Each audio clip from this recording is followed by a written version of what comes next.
Bismillahirrahmanirrahim. Assalamualaikum warahmatullahi wabarakatuh. Alhamdulillahirabbil alamin. Wassalatu wassalamu ala asyrafil anbiya'i wal mursalin nabiyyina Muhammadin wa ala alihi wa sahbihi ajma'in. Asyhadu an la ilaha illallah wahdahu la syarikalah wa asyhadu anna Muhammadan abduhu wa rasuluh. Qala Allah Ta'ala ya ayyuhalladzina amanu taqullaha haqqa tuqatih wa la tamutunna illa wa antum muslimun. Amma ba'd. Tolong share screen-nya belum aktif.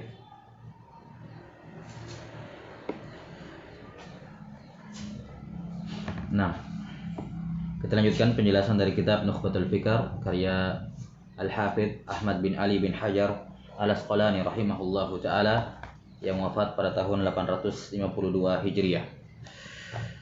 Qala rahimahullahu ta'ala wal fardun nisbiyyi in wafaqahu fahuwa al-mutabi' in wafaqahu fahuwa al-mutabi' wa in wujida matnun yushbihuhu fahuwa syahid wa tatabbu'u turuqi lidzalika huwa al-i'tibar.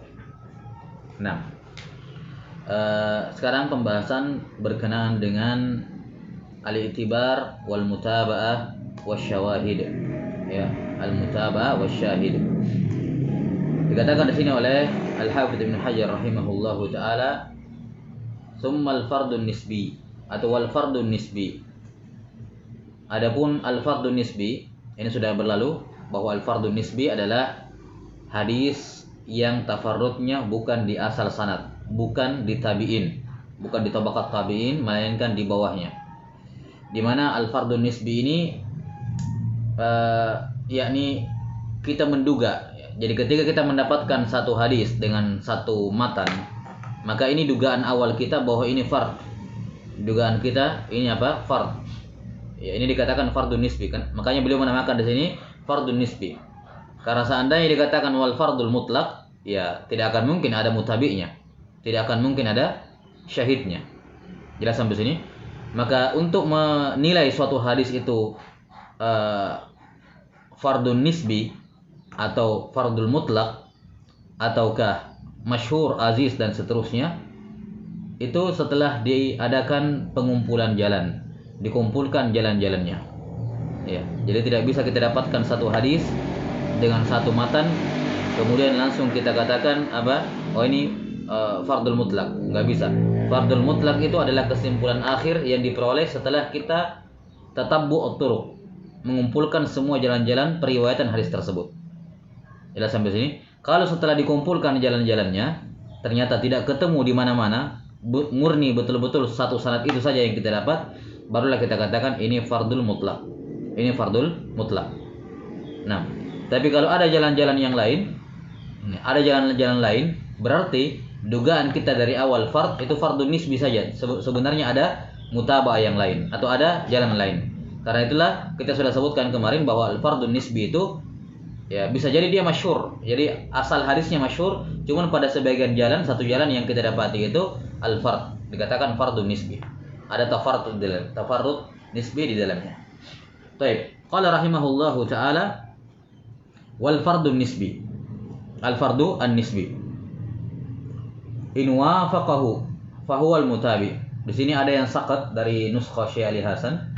Di nuskha yang lain in wafaqahu ghairuhu fahuwal mutabi. In wafaqahu ghairuhu fahuwal mutabi. Nah, ini apa namanya? Yang benar ya, ada tambahan ghairuhu. In wafaqahu ghairuhu, kalau ada jalan lain, yakni ada hadis lain atau fardu lain, riwayat lain yang juga dikira fardun nisbi, mendukung fardun nisbi yang lain, fahuwal mutabi, maka pendukung ini, ghairuhu ini dinamakan al-mutabi. Namanya al-mutabi. Ya. Wa in wujida matnun yushbihuhu fahuwa syahid. Kalau ditemukan matan yang mirip dengannya, maka itu namanya asyahid. Maka pendukung itu namanya asyahid. Wa tatabbu' turuqi lidzalika huwa al-i'tibar. Ya. Dan penelusuran terhadap jalan-jalan hadis tersebut itu dinamakan al-i'tibar. Dinamakan al-i'tibar. Baik.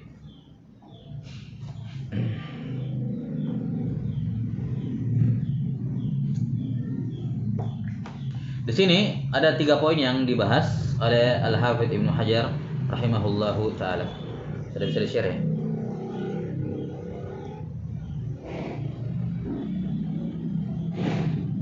Baik.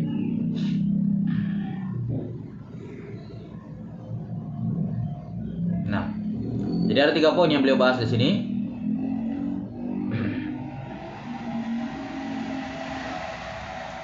Yang pertama, al-i'tibar. Yang kedua, al-mutabi, atau biasa juga dinamakan at-tabi. Dan yang ketiga, asy-syahid. Nah, i'tibar ini adalah proses pengumpulan jalan. Seperti yang kita katakan tadi, kalau kita mendapatkan satu hadis, misalnya kita mau mentakhrij suatu hadis, maka tentunya normalnya kita akan bertumpu pada satu sanad dulu. Maksudnya itu sanad dijadikan acuan untuk mencari yang lain. Ya, maka sanad itu ketika kita dapatkan masih satu sanad yang kita dapatkan, itu dugaan dikatakan fardun nisbi. Dugaan kita ini fardun nisbi. Nah, tidak bisa dikatakan fardul mutlak kecuali setelah menelusuri semua jalan-jalannya. Nah, penelusuran terhadap semua jalan-jalan hadis itulah yang dinamakan dengan al-i'tibar. Dinamakan apa? Al-i'tibar. Ya, mungkin bisa dibahasakan lebih simpel, takhrij al-hadis. Ya, takhrij al-hadis. Walaupun kata takhrij sendiri ada khilaf ya dalam penafsirannya, apakah takhrij itu cukup sekedar mengumpulkan jalan-jalan saja tanpa perlu memvonis atau menjatuhkan hukum pada hadis tersebut, ataukah nanti dikatakan takhrij kalau disertai dengan hukum terhadap hadis tersebut. Nah, ala kulli hal kita anggap i'tibar adalah takhrij, yakni dengan makna yang pertama, sekedar mengumpulkan jalan-jalan. Karena i'tibar itu sekedar mengumpulkan jalan, tidak disertai dengan menghukumi. Ya, beda dengan takhrij menurut pendapat yang kedua yang mengatakan bahwa takhrij itu adalah melakukan i'tibar, mengumpulkan semua jalan-jalan, setelah itu baru dihukumi, barulah dikatakan takhrij. Jadi kalau sekedar mengumpulkan jalan-jalan tapi tidak menghukumi, menurut pendapat yang kedua ini bukan dinamakan takhrij. Ya, namun dikatakan ya mungkin dikatakan istikhraj atau yang semacamnya. Ala kulli hal, gambaran umum yang ada di benak kebanyakan orang, takhrij artinya mengumpulkan jalan-jalan periwayatan. Nah, ini yang saya gunakan untuk mendefinisikan i'tibar supaya lebih mudah, walaupun tidak persis sama ya. Ya. Kemudian al-mutabi dikatakan atau at-tabi, kata Ibnu Hajar rahimahullahu taala, ya, fa in wafaqahu ghairuhu. Ya. Kalau ada hadis yang muwafaqah dengan dirinya, yang muwafaqah dengan dirinya. Nah,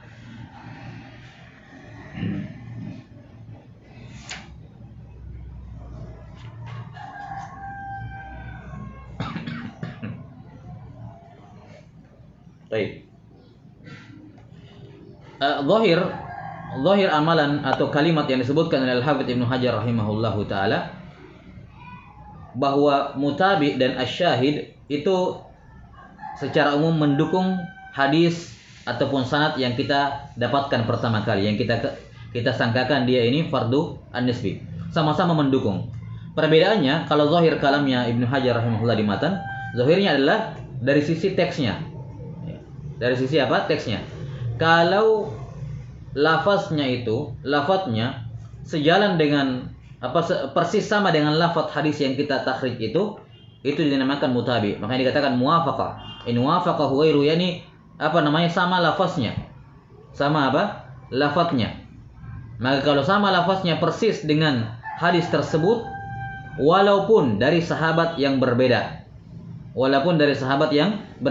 maka itu dinamakan mutabi atau at-tabi. Sementara kata beliau rahimahullahu taala, wa in wujida matnun yushbihuhu. Kalau ada matan yang yushbihu, mirip dengannya, berarti lafaznya tidak sama persis. Maka itu dinamakan asyahid. Baik. Ini pendapat yang pertama. Pendapat yang pertama yang membedakan antara mutaba dengan syahid, yakni dari sisi lafaz matannya. Apakah lafaz matannya itu sama persis dengan yang kita takhrij ataukah berbeda?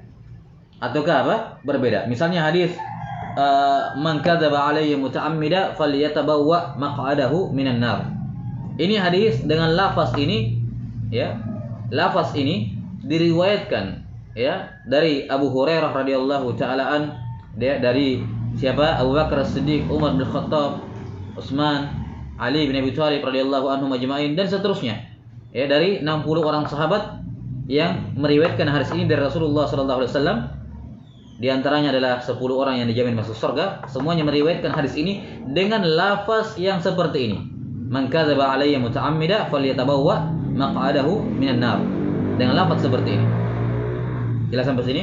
Nah, maka kita menurut definisi ini, kalau begitu, anggaplah misalnya yang pertama kali kita dapat hadisnya Abu Bakar As-Siddiq.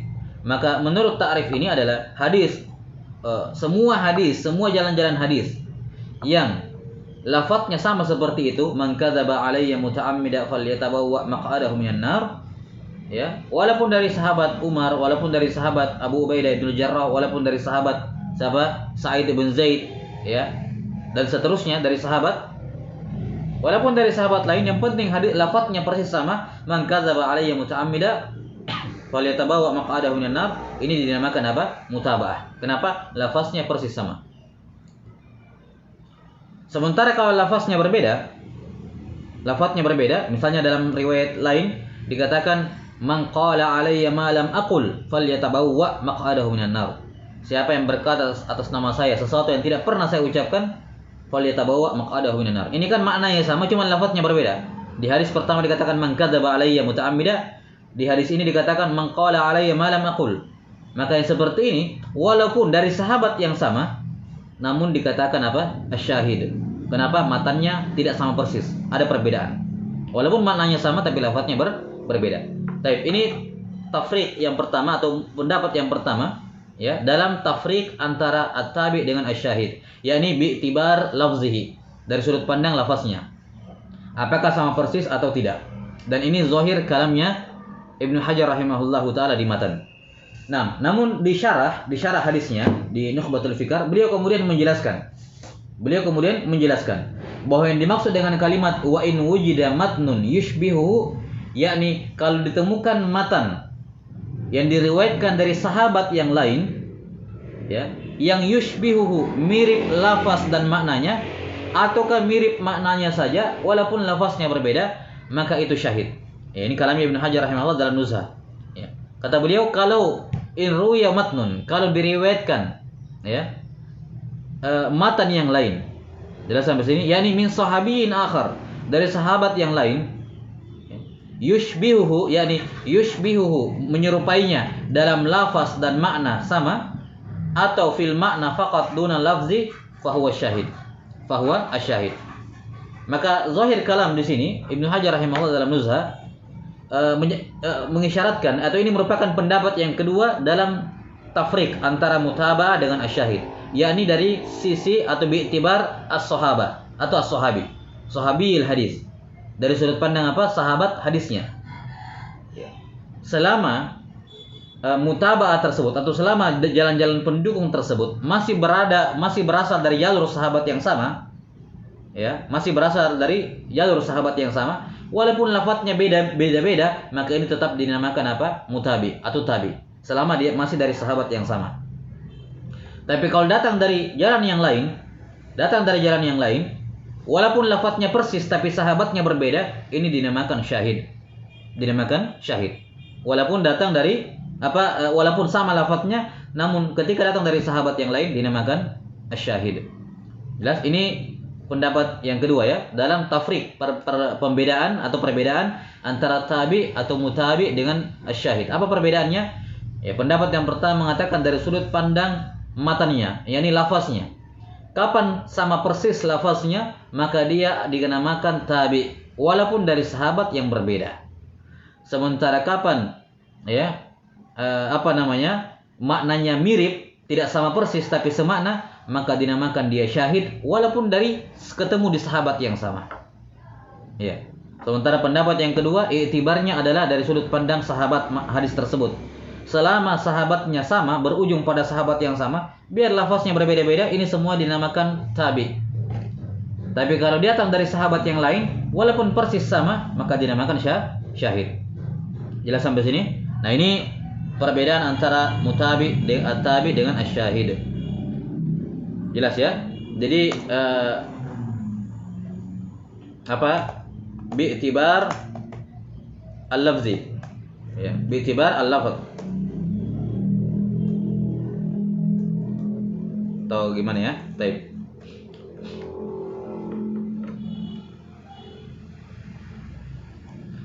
Baik, labas. Jadi untuk al-mutabi ya. Yakni dipersyaratkan menurut pendapat yang pertama, dipersyaratkan lafaznya harus sama persis. Ya. Ittihad al-lafzi. Walau kana min sahabiyin akhar. Ini pendapat yang kedua. Pendapat yang pertama. Pendapat yang kedua adalah Ittihad as-sahabi. Wa in kana al-matnu yani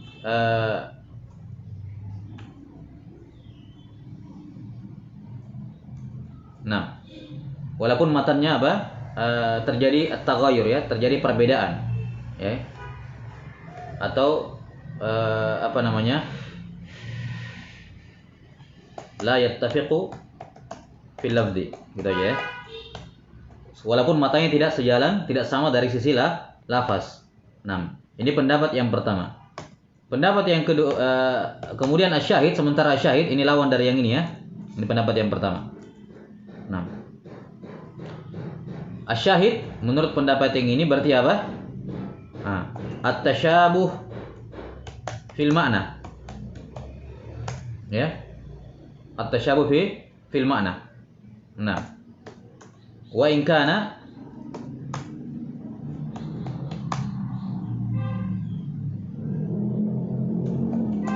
min sahabiyin akhar. Yang kedua, asyahid adalah apa?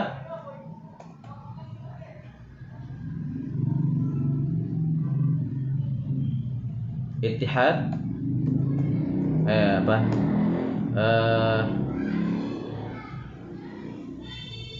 riwayatu sahabiyin akhar, gitu aja. Nah, wa in ittafaqa as-sahabi. Nah, jadi ini dua definisi dalam mutabah dan syahid. Definisi yang pertama atau pendapat yang pertama tentang mutabah yaitu yang penting lafaznya sama, walaupun dari sahabat yang berbeda. Ya. Yang penting lafaznya sama walaupun dari sahabat yang berbeda. Sementara asyahid yakni ketika lafaznya mirip, wa in kana min sahabiin wahid, walaupun dia berasal dari sahabat yang sama. Nah, ini pendapat yang pertama. Pendapat yang kedua, al-mutabah adalah yang penting sahabatnya sama, walaupun tidak ada keserupaan dalam lafaz, yakni maknanya saja yang sama, lafaznya berbeda. Yang penting sahabatnya sama. Itu mutabah menurut pendapat yang kedua. Sementara syahid adalah riwayat sahabat yang lain, yang penting riwayat sahabat lain, ya. Wa in ittafaqa al-lafzu. Riwayat sahabat yang lain walaupun lafaznya sama. Yang penting sudah beda sahabat walaupun lafaznya sama, maka itu dianggap sebagai asyahid. Jelas ya? Ini perbedaan atau dua pendapat dalam hal ini. Nah, dua pendapat dalam hal ini. Baik, contohnya misal yang tersebut di oleh Al-Hafidz Ibnu Hajar rahimahullahu taala adalah hadis riwayat Imam Syafi'i, ya, riwayat Imam Asy-Syafi'i rahimahullahu taala.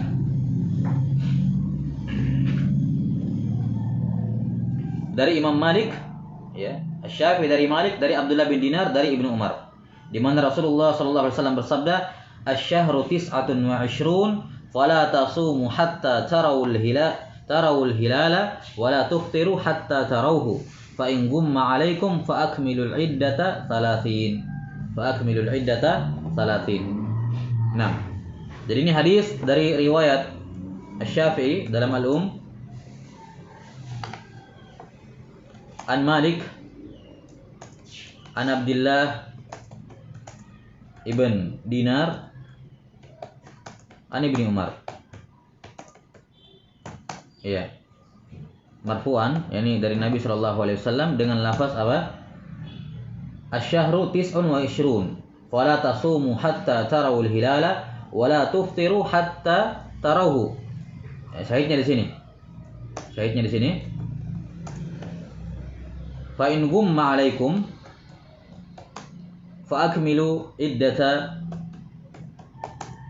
al-iddata salasin. Nah, ini lafaz hadis. Fa in gumma 'alaikum fa akmilul iddata salasin.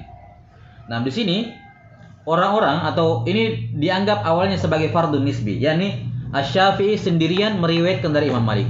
Ini dianggap sebagai fardun nisbi. Jelas?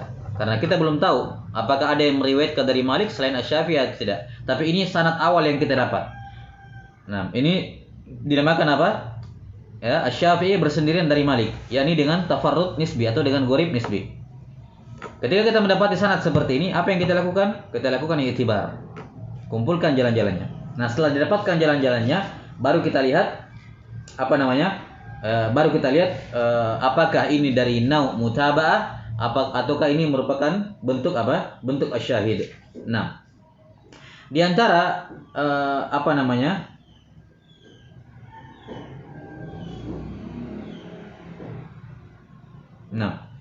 di antara mutaba'ah dari hadis ini adalah Abdullah bin Maslam Al-Qanabi. Ya, ternyata Al-Qanabi juga meriwayatkan dari Imam Malik, ya. Al-Qanabi Abdullah bin Maslam an Malik dari Imam Malik. Nah, kemudian berikutnya dalam riwayat ini riwayat Al-Bukhari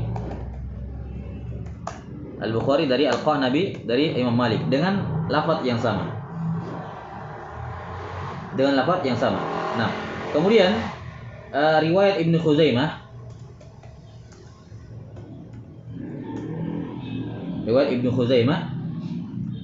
dengan bisanadihi dengan sanadnya sampai ke Asim bin Muhammad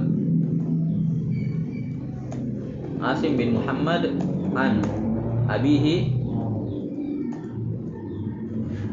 Muhammad bin Zaid an jaddihi Abdullah bin Umar. Baik. Dengan lafaz fakammilu salasin.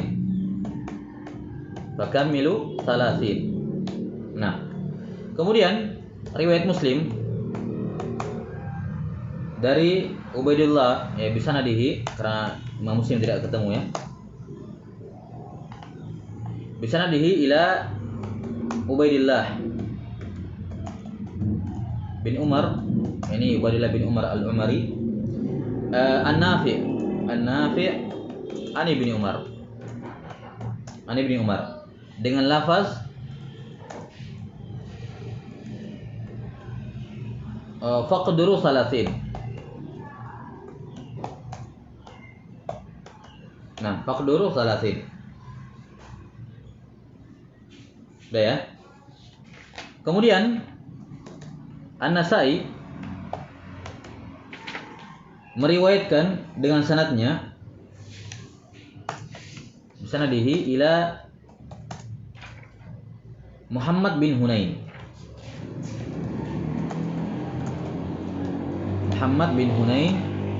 an Ibni Abbas marfu'an, secara marfu' dari Nabi sallallahu alaihi wasallam, beliau bersabda,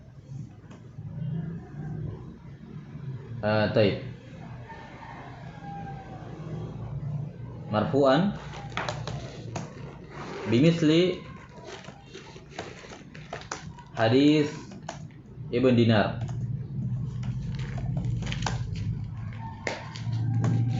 Kemudian Al-Bukhari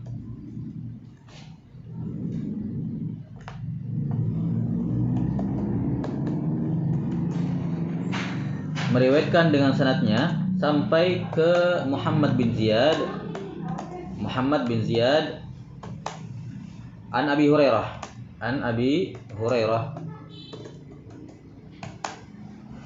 dengan marfu'an, ya, dengan lafaz fa in ghumma alaikum fa akmilu iddata sya'bana salatin.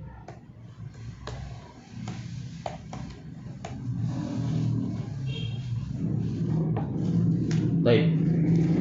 Udah ya. Kita lihat masalahnya. Jadi di sini Imam Syafi'i rahimahullah bersendirian meriwayatkan dari Imam Malik. Kenapa? Mukhtakifan apa? Taib Asy-Syafi'i meriwayatkan dari Malik, dari Abdullah bin Dinar, dari Ibnu Umar dengan lafaz fa in ghumma 'alaikum fa akmilul iddata salasin.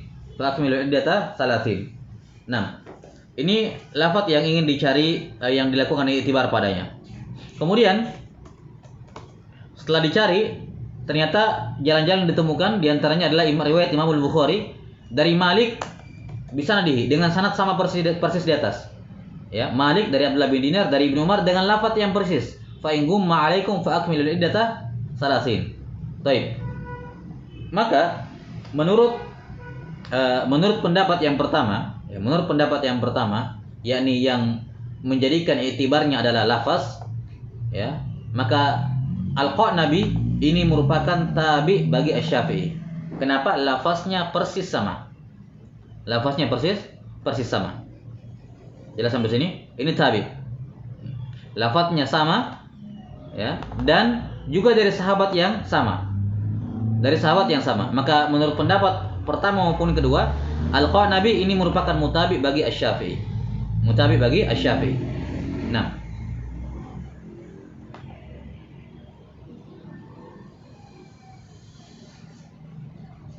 wa in kana mukhtalifan. Oh iya, labas. Baik. Sudah ya. Jadi Al-Qanabi ini merupakan mutabi bagi Asy-Syafi'i, sama-sama meriwayatkan dari Imam Malik. Karena yang bukan dicurigai ya, yang diduga dia bersendirian dari Imam Malik adalah Syafi'i. Sementara Asy-Syafi'i tidak termasuk dalam deretan orang-orang yang paling kuat riwayatnya dari Imam Malik. Ya, bukan. Karena itulah hadis ini dikira Imam Syafi'i bersendirian dari Imam Malik, dianggap sebagai gharaib dari Asy-Syafi'i. Nah, tapi ternyata tidak. Asy-Syafi'i punya pendukung. Ya, yang pertama Al-Qanabi meriwayatkan juga dari Malik dengan lafaz yang sama persis. Maka baik menurut pendapat yang pertama maupun pendapat yang kedua, Al-Qanabi ini merupakan apa? Mutaba'ah bagi Syafi'i. Ya, kenapa? Selain karena sahabatnya sama, ya, lafaznya juga sama.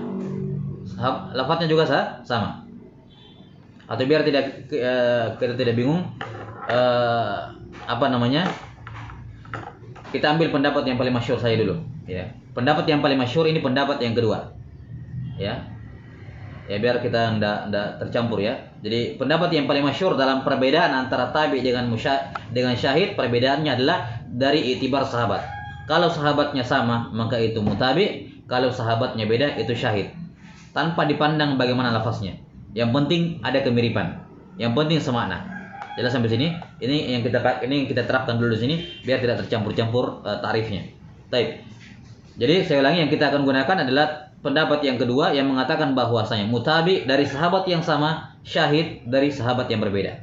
Nah, maka menurut tarif tersebut, pendapat tersebut, riwayat Al-Qanabi ini mutaba'ah bagi Asy-Syafi'i. Kenapa? Masih dari sahabat yang sama, dari Ibnu Umar. Kemudian yang kedua, riwayat Ibnu Khuzaimah juga ditemukan dengan sanadnya sampai ke Asim bin Muhammad dari ayahnya Muhammad bin Zaid dari kakeknya Abdullah bin Umar. Dengan lafaz fakammilu salasin.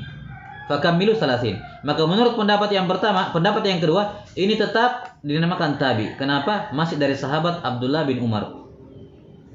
Ya, masih dari sahabat Abdullah bin Umar. Jelas sampai sini? Tetap dinamakan mutabi.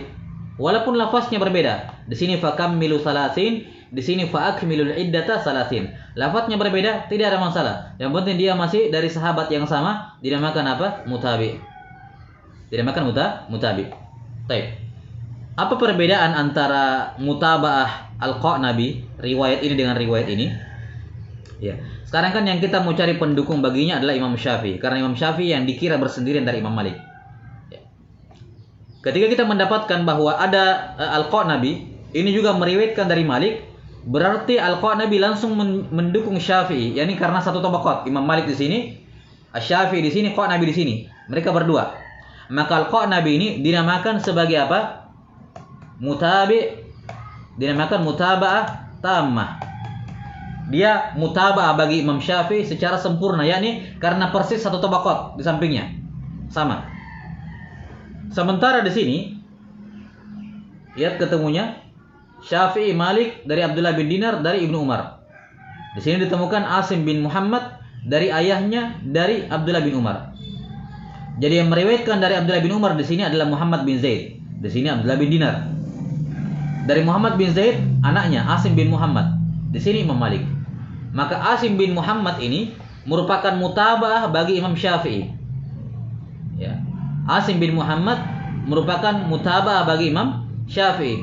Cuman karena beda tabaqatnya Syafi'i di sini, ya. Syafi'i, Malik, Asim bin Muhammad di sini sejajar dengan Imam Malik. Maka dinamakan apa? Asim bin Muhammad ini mutaba'ahnya mutaba'ah qasirah. Mutaba'ah qasirah karena tidak setabaqat dengan Syafi'i. Mutaba'ah qasirah.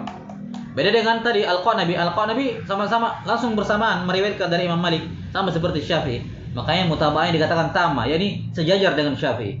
Sementara Asim bin Muhammad ini satu tabaqat di atas Imam Syafi'i, maka dikatakan mutaba'ahnya qasirah bagi Imam Syafi'i. Tapi sama-sama mutaba'ah. Ini hanya sekedar perbedaan penamaan. Kemudian Imam Muslim meriwayatkan dengan sanadnya dari Ubaidillah bin Umar, dari Nafi, dari Ibnu Umar dengan lafaz faqdiru salatin. Ini juga dinamakan apa? Masih dinamakan mutaba'ah karena dari sahabat yang sama. Ya, dari sahabat yang sama. Dari Ibnu Umar. Maka faqduru salatin. Walaupun sahabat lafaznya berbeda, faqduru salatin. Ini masih dinamakan sebagai mutaba'ah karena masih dari sahabat yang sama. Nah, kita berpindah selanjutnya. Imamun Nasai dengan sanadnya meriwayatkan dari Muhammad bin Hunain dari Ibnu Abbas. Dari Ibnu Abbas secara marfu dari Nabi sallallahu alaihi wasallam seperti hadisnya Abdullah bin Dinar. yakni seperti hadisnya Abdullah bin Dinar, lafadznya seperti ini. Fa'akmilu al-iddata salasin. Nah, maka menurut pendapat yang kedua tadi, ini dinamakan syahid.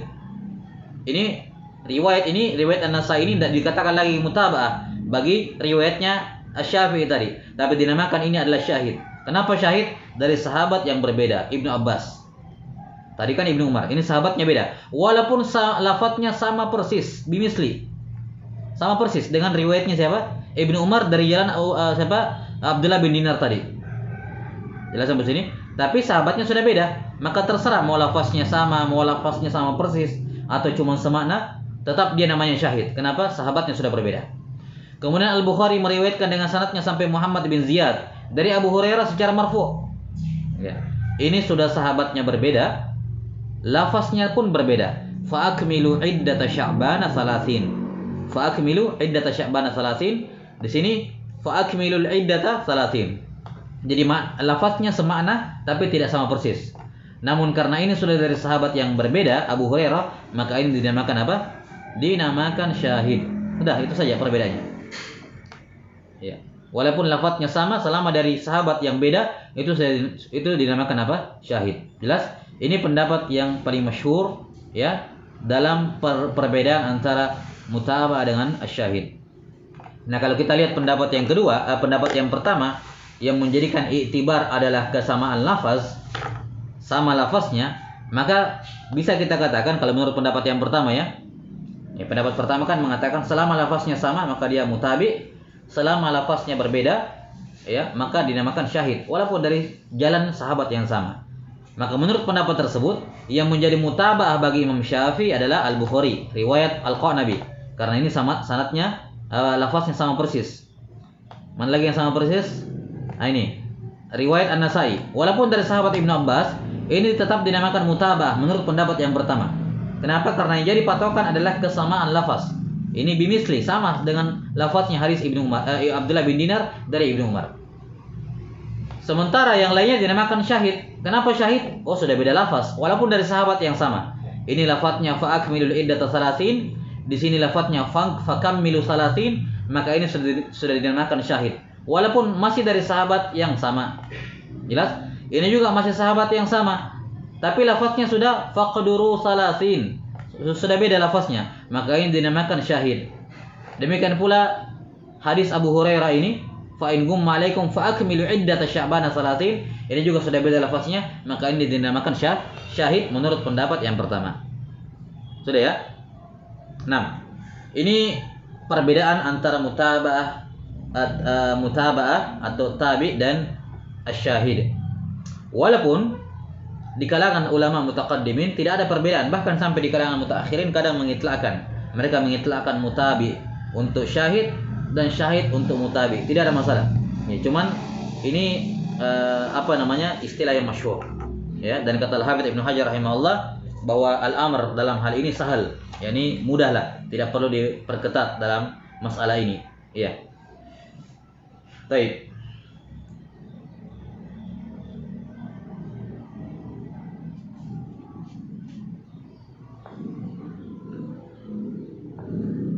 Kata Al-Hafidz Ibnu Hajar rahimahullah, wa qad tutlaqul mutaba'atu 'ala syahid wa bil aks wal amru fihi sahal. Nah, kadang para ulama menggunakan mutaba'ah untuk syahid atau syahid untuk mutaba'ah, dan masalahnya mudah di sini. Artinya mau tertukar juga tidak ada masalah, tapi ini penting mengetahui asal istilahnya yang masyhur. Baik. Ini selesai pembahasan al-i'tibar, kemudian al-mutaba'ah dengan dua jenis bentuk, dengan dua bentuknya, mutaba'ah tammah dengan mutaba'ah qasirah, dan yang ketiga adalah asyahid. Nah, summa qala rahimahullahu taala. Sekarang masuk ke pembagian hadis yang baru. Ya, sejauh ini kita sudah melewati berapa? Sejauh ini kita sudah melewati 3 atau 2 taksim ya, 2 taksim. Yang pertama taksimul hadis bi'tibar wusulihi ilaina, atau bi'tibar kaifiyati wusulihi ilaina, dari sudut pandang bagaimana caranya kabar tersebut sampai kepada kita, yaitu mutawatir wal ahad. Ahad terbagi 3, masyhur, aziz, dan gharib. Kemudian juga sudah kita bahas taksimul hadis bi'tibar al-qabul war-radd. Iya, al-qabul war-radd. Nah, ini juga sudah kita sudah jelaskan ya, kalam dari Al-Hafidz Ibnu Hajar rahimahullahu taala yang membagi makbul hadis bi'tibar al-qabul war-radd ini terbagi menjadi 3. Yang terbagi menjadi 3 yaitu as-sahih, al-hasan, dan ad-dhaif. Ad-dhaif dengan semua macam bentuknya. As-sahih dengan 2 macam bentuknya, lidzati li ghairihi, hasan juga 2, lidzati li ghairihi, dhaif banyak ya bentuknya. Nah, sekarang yang ketiga, taksimul hadis bi'tibar wujudul mu'arid. Ya. Ini ya. Sekarang jenis hadis atau pembagian jenis hadis jenis yang ketiga, i'tibar yang ketiga adalah pembagian hadis ya dari sudut pandang adanya mu'arid atau tidak. Apakah ada yang menentang ya kan makna dari hadis tersebut, yang bertentangan dengannya atau tidak. Nah, ataukah dengan bahasa yang lain ya, bi'tibar ma'mulin bihi atau bi'tibar ma'mulin bihi ya, dari sudut pandang apakah hadis tersebut diamalkan atau tidak ya. Bi'tibar ma'mulin bihi, apakah hadis tersebut diamalkan atau tidak. Cuman di sini untuk pembagian hadis ini ya, pembagian hadis ini terbatas untuk al-hadis al-maqbul saja. Terbatas untuk hadis yang makbul. Ini taksimul hadis i'tibar yang ketiga ini tidak masuk di dalamnya hadis-hadis yang mardud. Ya, tidak masuk di dalamnya hadis-hadis yang mardud. Yang masuk hanyalah hadis-hadis yang makbul. Yani secara dari kacamata riwayat dia sudah syah, dia sahih atau hasan. Nah, sekarang apakah kita amalkan atau tidak? Ini terbagi ya dari sudut pandang ini. Dari sudut pandang apakah ada mu'arid atau tidak? Yani apakah diamalkan atau tidak? Jelas sampai sini? Ini yang kita katakan bahwa tidak semua hadis sahih kemudian langsung diamalkan. Ya, karena kadang ada mawani yang mencegah hadis sahih itu diamalkan. Sebagaimana hadis dhaif yang dhafnya yasir, tidak semuanya langsung ditolak, tidak semuanya langsung dibuang. Nah, kata Al-Hafidz Ibnu Hajar rahimahullahu taala, wa in tsummal maqbulu in salima minal mu'aradati fa huwal muhkam. Ya. Ini terbagi jadi dua. Kalau hadis sahih tersebut, yakni hadis makbul, makanya dikatakan tsummal maqbul. Jadi ini pembagian khusus untuk hadis makbul, yakni sahih dan hasan. Sahih dan hasan dengan 4 jenisnya. Sahih li dzatihi li ghairihi, hasan li dzatihi, hasan li ghairihi. Nah, kata beliau kalau hadis makbul ini salima minal mu'aradah, ya lepas dari tidak selamat dari mu'aradah, tidak ada hadis lain yang menentang maknanya, yang bertentangan dengan maknanya, maka ini namanya al-muhkam. Ya. Wa in urida bimislihi, dan kalau dia ada yang mu'aradah dengannya, ada yang bertentangan maknanya dengan hadis tersebut, fa in amkanal jama', namun bisa dikompromikan, fa mukhtaliful hadis. Nah, jelas sampai sini? Ini dua pembagian hadis makbul dari sudut pandang diamalkan atau tidak diamalkan, ya, atau apakah ada mu'arid atau tidak.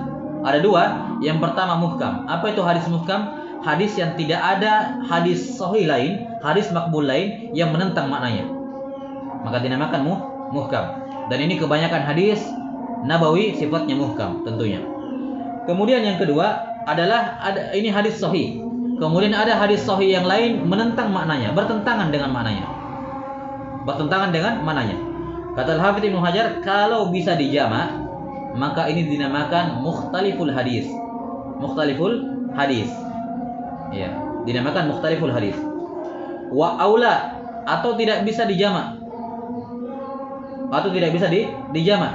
Wa sabatal mutaakhiru, namun diketahui mana hadis yang Nabi sabdakan belakangan, fahuwan nasikhu wal akharu al mansukh. Maka hadis yang Nabi sabdakan belakangan itu nasikh, sementara yang disabdakan belakangan itu nasikh, dan hadis yang disabdakan terdahulu itu mansukh. Ya. Wa illa fat tarjih. Kalau juga tidak diketahui mana hadis yang Nabi sabdakan belakangan, mana yang terdahulu, tidak diketahui, maka dilakukan tarjih. Dipilih, dikuatkan salah satunya, summa tawaqquf. Kalau juga tidak bisa tarjih, maka langkah terakhir adalah tawaqquf. Nah, maka kesimpulan untuk mukhtaliful hadis di sini ada beberapa keadaan. Nah,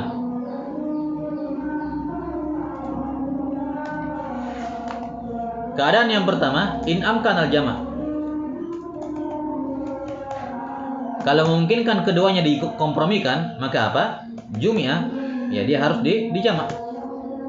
Nah, wa illam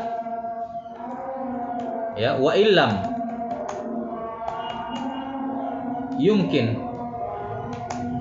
atau bisa kita katakan begini saja, wujud al-mu'arid, ada yang menentangnya, adamu wujud al-mu'arid. Ketika hadis makbul tersebut tidak ada hadis makbul lain yang menentang maknanya, maka ini dinamakan apa? Muhkam. Kemudian yang kedua, wujud al-mu'arid, ketika ada yang menentangnya. Ketika ada hadis makbul ditentang maknanya oleh hadis yang lain, maka in amkanal jama', kalau dia masih memungkinkan dijama', maka ini namanya mukhtaliful hadis. Jelas sampai sini? Nah, sekarang wa illam yumkin al jama'. Bagaimana kalau tidak bisa dijama'? Bagaimana solusinya? Nah, Baik. Di sini solusinya yang pertama, in ulima at-tarikh. Kalau diketahui tahun atau waktu keluarnya dua hadis ini, yang mana terdahulu, yang mana belakangan, yang mana yang paling terakhir keluarnya. Kalau diketahui in ulimat tarikh, maka masuk dalam kategori apa? An-nasikh wal mansukh. Baik. Wa illa, yakni kalau tidak diketahui, ya, kita jelas saja, wa illam yu'lam at-tarikh, ya, kalau tidak diketahui tarikh, maka apa? At-tarjih, ya, at-tarjih. Nah, summa yang ketiga apa? Wa illam yujad al-murajjih, maka apa? Langkah terakhir at-tawaqquf. Nah, kalau nggak ditemukan ada al-murajjih yang bisa digunakan untuk menguatkan salah satunya, maka kita tawaqquf. Ini urutan cara menyikapi hadis, ya, yang terjadi mu'arid padanya. Tentunya di sini dikatakan oleh Syekh rahimahullahu taala, oleh Ibnu Katsir, oleh Ibnu Hajar rahimahullah, wujudul mu'arid, kata beliau bahasanya mislihi wa in urida bimislihi. Jadi wujudul mu'arid mislahu, yakni mu'aridnya ini sama kuat. Mu'aridnya sama kuat. Kalau mu'aridnya dari awal tidak sama kuat, ya sudah. Ya, jelas sampai sini. Ini tidak dianggap mu'arid karena tidak sama kuat. Misalnya hadis sahih sama hadis dhaif. Ya ini nggak perlu dikompromikan, dhaif ya dhaif, dibuang. Ya, tapi ini mu'arid misluhu. Misluhu di sini maksudnya apa? Sama-sama apa? Ya, sama-sama misalnya sama-sama thiqah, sama-sama sahih, sama-sama masyhur dan seterusnya. Nah, kalau tidak sama derajatnya, maka tidak perlu dijamak tentunya. Jelas sampai sini? Baik, ini gambaran umum dari taksimul al-hadis al-maqbul bi'tibar wujudul mu'arid atau bi'tibar ma'mulun bihi. Ya. Jadi kalau muhkam ini diamalkan secara mutlak, hadis muhkam diamalkan. Kalau dia masuk dalam kategori mukhtaliful hadis, ya diamalkan dua-duanya karena kan mungkin dijamak. Kalau memungkinkan dijamak, ya pasti diamalkan dua-duanya. Ya. Kalau diketahui tarikh, maka yang diamalkan adalah an-nasikh, sementara yang mansukh tidak diamalkan walaupun sahih, tapi tidak diamalkan. Kalau tidak diketahui tarikh, lantas diketahui mana at-tarjih, dilakukan tarjih, ya, dan diketahui mana yang rajih, mana yang marjuh, maka yang diamalkan adalah yang rajih. Adapun yang marjuh, walaupun dia sahih hadisnya, tapi tidak diamalkan. Ya. Kemudian yang terakhir, kalau tidak diketahui juga tawakkuf. Ya. Tawakkuf yakni tawakkuf fil amal, ya. Tawakkuf dalam mengamalkannya sampai datang info yang lain berkenaan dengan hal ini. Maka karena itulah tarjih ini sifatnya subjektif, ya. Artinya bagi sebagian orang, ya, bisa mentarjih dan sebagian lain menganggap, oh saya tidak bisa mentarjih, saya tawakuf saja. Silakan. Ya, ini sifatnya subjektif. Taib, wallahu taala alam bisawab. Insyaallah untuk contoh masalah ini kita akan sebutkan nanti di pertemuan berikutnya. Hanya saja di sini tidak akan kita bahas panjang lebar karena ini sebenarnya pembahasan usul fiqh. Ini sebenarnya pembahasan usul fiqh, pembahasan hadis itu diamalkan atau tidak dan seterusnya. Ini kan tidak berhubungan secara langsung dengan ilmu dirayah. Kita sudah sebutkan bahwa ilmu mustalahul hadis itu hanya berbicara mengenai halur rawi wa halul marwi. Kondisi para perawi dengan semua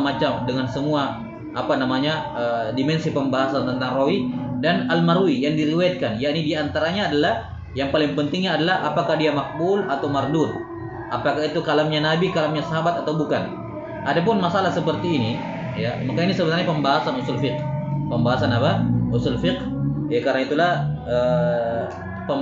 penjabaran secara detail masalah ini antum bisa temukan di pelajaran usul fiqh. Adapun di sini kita hanya menyinggung secara global dan insyaallah kita akan sebutkan contohnya secara cepat pada pertemuan berikutnya. Nah, wallahu taala alam bisawab. Nah, saya kira cukup. Ada pertanyaan sampai sini?